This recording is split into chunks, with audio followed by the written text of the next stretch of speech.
Welcome back to the Begin Purpose podcast, and welcome to the next episode in the Body Mass Identity Weight Loss Identity track. In our last episode, we talked about your relationship with your body. Not what you think about it, not what you feel about it, but how you actually treat it day to day. You met Howard, whose story about his body was fine, no complaints, while his behavior told a quieter story of chronic neglect. The postponed screening, the ignored ache, the body that never quite made it onto the priority list. And we replaced the grand gesture with something more trustworthy, the small, repeated signal. I'm paying attention to you now. I'm including you in decisions. Your needs count. Some of you did yesterday's practice and sent your body one signal of care. 20 minutes of earlier sleep, a glass of water, the one phone call you'd been putting off, or simply 10 seconds of honest curiosity when your body spoke up.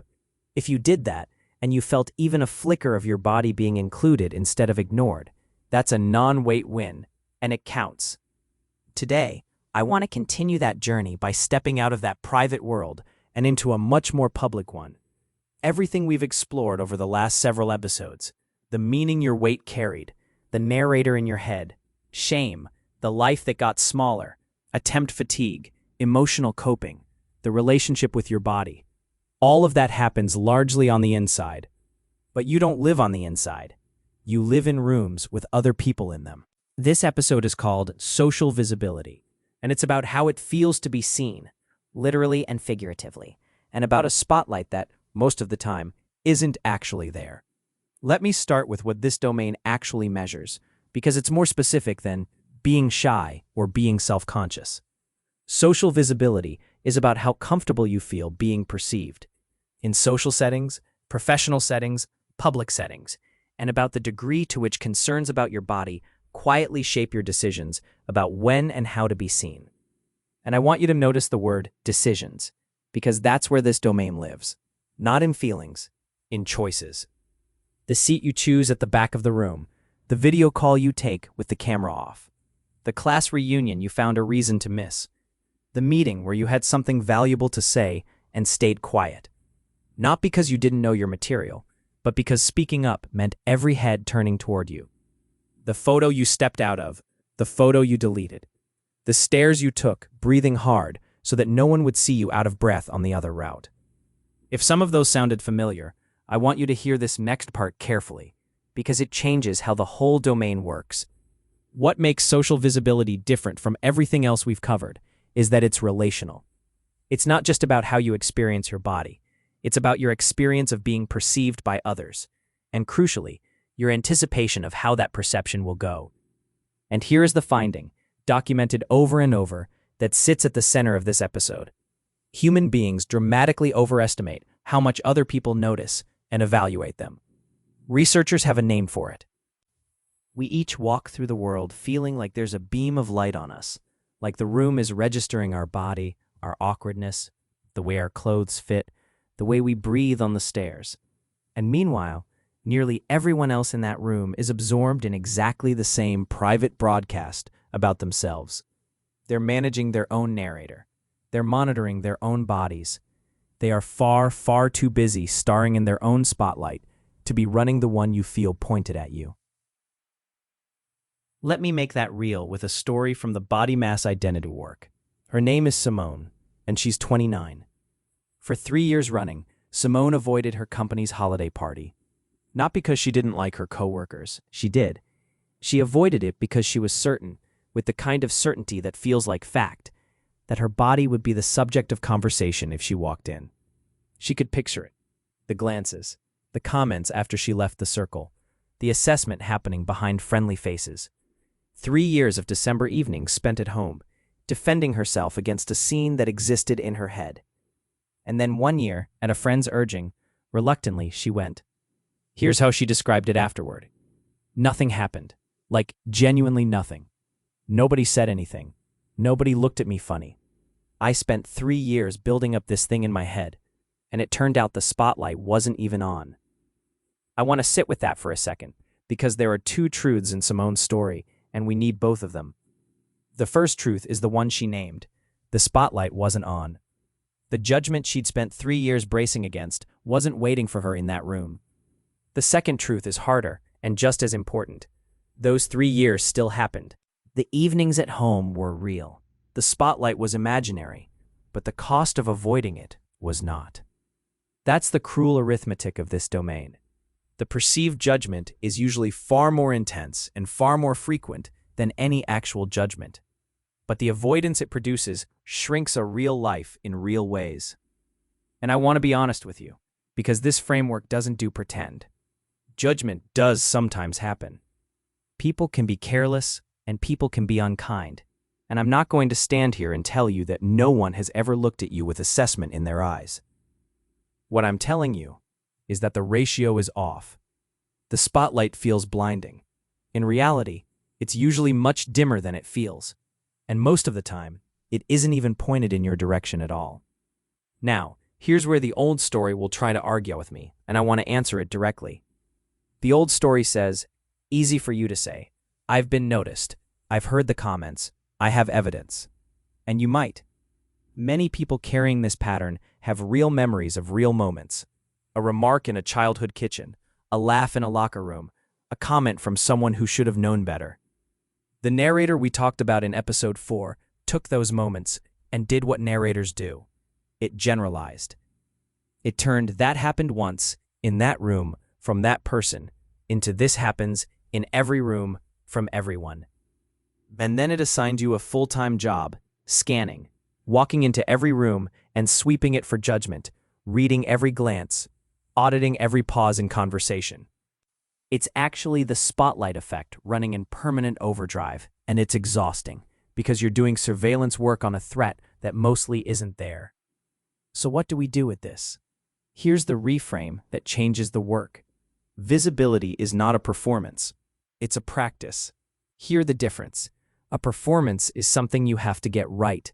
You steel yourself, you manage the impression, you get through it, you collapse afterward. A practice is something you build, through repetition, in small doses, the same way any tolerance in your life has ever been built. Nobody performs their way out of a visibility pattern by white-knuckling one big exposed moment. The wedding, the reunion, the presentation, those are the deep end. You don't learn to swim in the deep end. You build comfort the same way the rebuilding identity we'll talk about later in this series builds everything. Small, consistent, repeated. A photo taken but not shared, that's a step. A photo shared with one trusted person, that's another. Attending the low-stakes gathering, the small one, the one with 2 friends instead of 40 coworkers, that's a step. Each small dose of being seen, survived and repeated, teaches your nervous system what Simone learned in one December evening. The spotlight is dimmer than it feels, but you don't have to learn it all at once, and you don't have to learn it in the deep end. Now let me bring this into the middle of the journey, because if your body is currently changing, through bariatric surgery, a GLP-1 medication, a lifestyle transformation, this domain has a twist that almost nobody warns you about. For most people, the visibility fear is about being seen at a weight they carry shame about. But when your body is visibly changing, something strange happens. The attention becomes real. People do notice. And they say things. You look amazing. You're wasting away. What's your secret? How much have you lost? And here's the part that catches people completely off guard. The compliments can land strangely. You spent years bracing for negative attention, and now positive attention arrives, and it can feel just as exposing. Because every comment, even the kind ones, confirms the thing you feared all along. People were noticing. They had opinions about your body before, which means the old spotlight had at least some real light in it, and the new spotlight definitely does. Some comments carry a sting inside the sugar. You look so much better, quietly announces a verdict on how you looked before. Some come with interrogation attached, questions about your medication, your surgery, your choices, that you never agreed to answer in the break room. If you felt weird about compliments, and then felt guilty for feeling weird, you're not ungrateful, and you're not broken. You're experiencing a real spike in actual visibility, mid-journey, with an identity that hasn't finished catching up to your body. That's the identity gap we named in the very first episode, playing out in public. So here's the identity management for this season.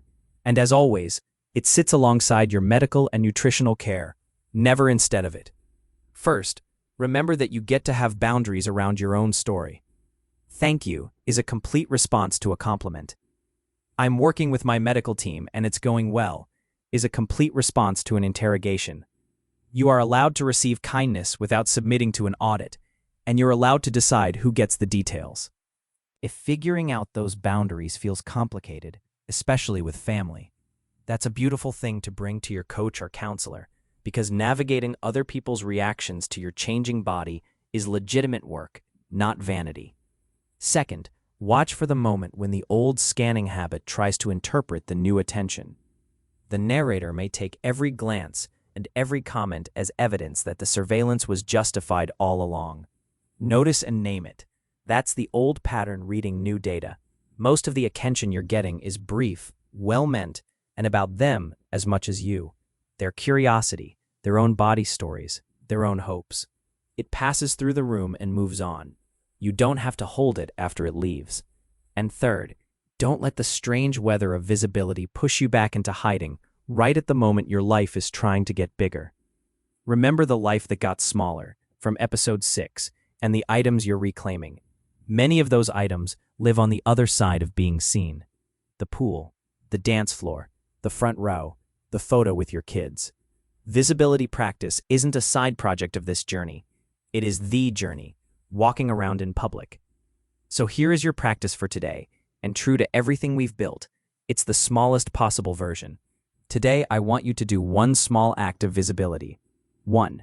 Choose your size. Maybe it's taking a photo of yourself. Not sharing it, not judging it, just taking it and letting it exist. Maybe it's sharing one photo with one person you trust.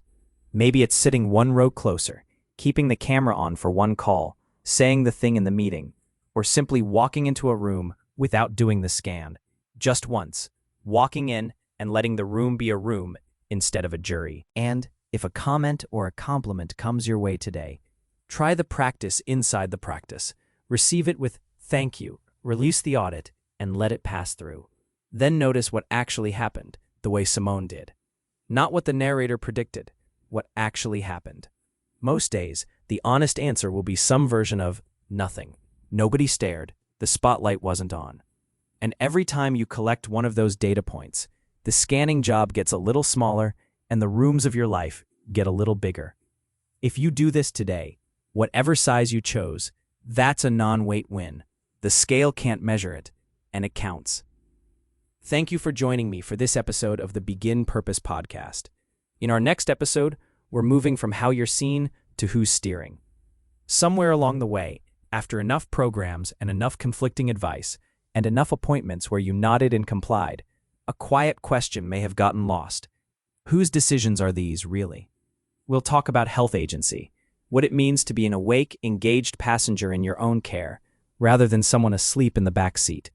Why handing over the wheel usually isn't laziness but exhaustion, and how one written question brought to one appointment can start to change the whole ride. Until then, do today's practice. One room, one small act of being seen. The spotlight is dimmer than it feels. And remember, a failed method does not mean a failed person. You are not broken. This is Begin Purpose, and today is a good day to let yourself be seen, one small step at a time. One quick note before you go. This podcast offers identity and self-reflection tools. It is not medical, psychological, or nutritional advice. Always work with your doctor, nutritionist, or licensed professional on decisions about your health, medications, or eating.